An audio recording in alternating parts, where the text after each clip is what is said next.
Salut tout le monde et bienvenue sur Reptimorph. Alors aujourd'hui, je vais vous faire une vidéo sur un animal pas cher, le phasme. Alors déjà dans un premier temps, je vous conseille de vous renseigner sur l'espèce de phasme que vous voulez et ses conditions d'élevage. Donc pour vous renseigner, je vous conseille un livre qui est vraiment pas mal, L'élevage des phasmes de chez Philippe Girard Édition. Alors ça c'est un de mes vieux livres, j'espère qu'on le trouve encore. À mon avis, c'est fait avec Arthropodia, donc vous allez le retrouver, il n'y aura pas de souci. Alors pour le maintien, il y a différentes possibilités. Alors moi je les élève dans des cuves en verre, comme vous pouvez voir, comme un aquarium avec une moustiquaire en alu dessus. L'avantage de la moustiquaire en alu, c'est que vous pouvez la plier à la dimension voulue sur l'aquarium. Mais il y a d'autres possibilités. Donc soit vous achetez un flexarium, mais bon c'est un peu plus cher. Il y a aussi la possibilité de les élever dans une boîte, dans une très grande boîte en plastique, assez haute, avec une moustiquaire dessus. Ou vous faire vous-même des terrariums avec du petit grillage très très fin.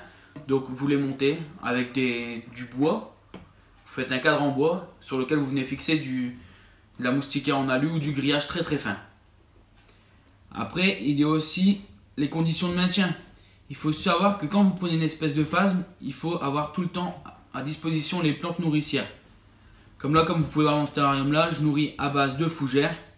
Mais bon, la fougère, l'hiver, c'est assez difficile à trouver. Moi, j'ai la chance d'en avoir à volonté, donc je les ai protégés l'hiver, comme ça j'en ai tout le temps. Mais bon, pour d'autres personnes, c'est un peu plus difficile.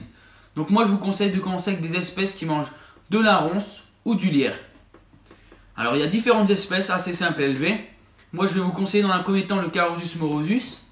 Mais il y a aussi l'Arétaon ou le Sungaya. Ça, c'est des espèces qu'on trouve un peu partout. Donc après, si vous voulez des espèces un peu plus spéciales, il va juste falloir vous renseigner sur les conditions de maintien. Si vous pouvez dans un premier temps en trouver. Donc moi, pour vous trouver une espèce de phasme, je vous conseille Arthropodia. Ils ont pas mal d'espèces, ils ont pas mal de disponibilité. Il suffit juste de les contacter et vous diront s'ils ont l'espèce que vous recherchez. Donc après, quand on arrive, vous avez votre cuve. Il suffit de mettre du sopalin au fond, un bac avec de l'eau pour vos plantes nourricières. Sinon, elles sont sèches au bout de 2 jours. Vous plantez vos plantes nourricières dans votre bac d'eau. Surtout, faites des trous dans votre couvercle pour éviter que vos phasmes se noient dans votre bac d'eau. Ça, c'est primordial. Ça arrive assez souvent que si vous n'avez pas de couvercle, ils vont se noyer. Donc après, moi je vous conseille de pulvériser une fois par jour. Au moins ça tient tout le temps l'hygrométrie pour vos phasmes. Attention, certaines espèces de phasmes n'ont pas besoin d'être humidifiées régulièrement. Donc après, il y a donc les plantes nourricières, on l'a fait. Donc le substrat, le bac d'eau. Après, vous allez choisir votre espèce de phasme selon la disponibilité de vos plantes nourricières. Après, il y a aussi l'histoire de la chaleur. Car un phasme, ça demande un peu de chaleur. Pas beaucoup, mais un petit peu. Donc vous pouvez les élever dans les pièces ambiantes. Comme chez moi, je les élève sans chauffage. Mais bon, il fait tout le temps 20 degrés. Par contre, si vous baissez en dessous de 15 degrés, là, ça devient assez dur pour vos phasmes. Parce qu'il faut savoir qu'un phasme se développe grâce à la chaleur.